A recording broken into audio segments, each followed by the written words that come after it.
네, 부천 초등학생 시신 훼손 사건을 수사해온 경찰이 최종 수사 결과를 발표했죠. 이 아버지에 대해서 살인죄를 적용하기로 했습니다. 또 장기 결석 아동에 대한 제대로 된 조치를 하지 않은 이 주민센터 담당자도 직무유기 혐의로 입건했습니다. 취재기자 연결하도록 하겠습니다. 강희경 기자. 네, 부천 원미경찰서에 나와 있습니다. 네, 아버지 최 씨에 대해서 결국 살인죄가 적용이 됐군요. 네, 그렇습니다. 조금 전 경찰이 추가 수사 결과 브리핑을 했는데요. 경찰이 아버지 최 씨에 대해 결국 살인 혐의를 적용하기로 했습니다. 최 씨는 살해 혐의는 의도가 없었다며 줄곧 부인해 왔는데요.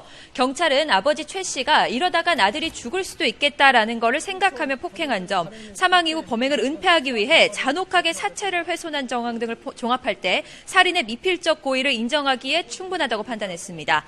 앞서 최 씨는 사망 전날 아들을 2시간 정도 폭행했다고 진술했지만 이후 사망 당일까지도 아들을 폭행했다고 경찰 조사에서 인정했습니다. 또 최 씨는 아들을 5살 때부터 사망할 때까지 2년 정도 지속해서 정도를 더해가며 폭행하고 학대한 것으로도 경찰 조사 결과 드러났습니다. 아들 최군은 사망 당시 몸무게가 2살 아래 여동생보다도 가벼운 16kg 정도에 불과했던 것으로 나타났는데요. 아버지 최 씨는 90kg에 육박하는 점을 고려하면 폭행의 강도는 아이에게 더욱 과도했을 것으로 보입니다. 경찰은 최군이 이런 최 씨로부터 학교에 보내지지 않았을 당시 집에 있는 동안 내내 학대를 당해 발육이 제대로 되지 않았던 것으로 보고 있습니다.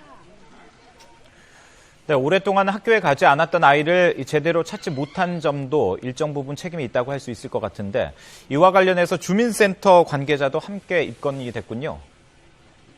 네, 그렇습니다. 경찰이 주민센터 관계자를 직무유기 혐의로 함께 입건했습니다.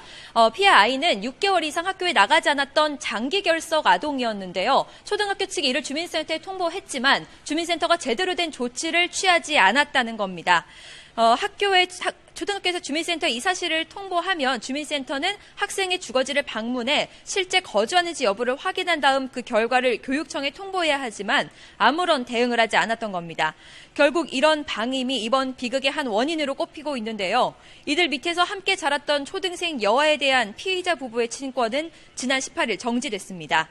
이 어린이는 현재 아동보호 전문기관에서 위탁해 보호를 하고 있으며 심리치료가 진행되고 있습니다. 지금까지 경기 부천 원미경찰서에서 YTN 강희경입니다.